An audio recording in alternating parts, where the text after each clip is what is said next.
So guys, for the first method, you want to head over to search and type in CMD. Now, you want to run it as administrator. And then click on yes. And now once you run this, you want to type in sfc /scan now and then click on enter. And now you want to run this scan. Wait for this to load. I'm going to skip the video to when the scan will be fully completed.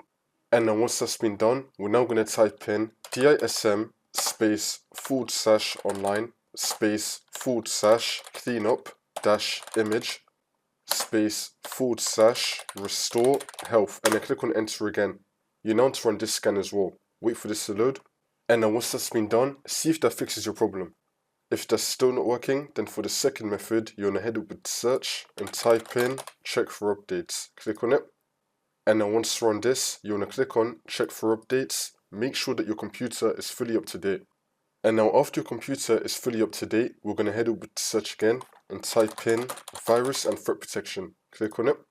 And now once we're here, we're going to click on scan options.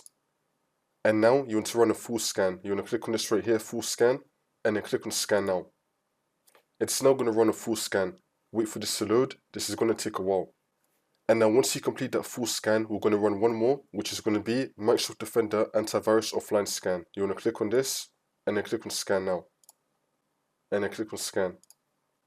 And then click on yes. It's now going to shut down your computer. Wait for this to load. Which is now going to take you into a screen that looks like this, and it's going to start running the Microsoft Defender Antivirus Offline Scan. Once the scan has been completed, it's going to take you back into Windows, and then hopefully this will now fix your problem.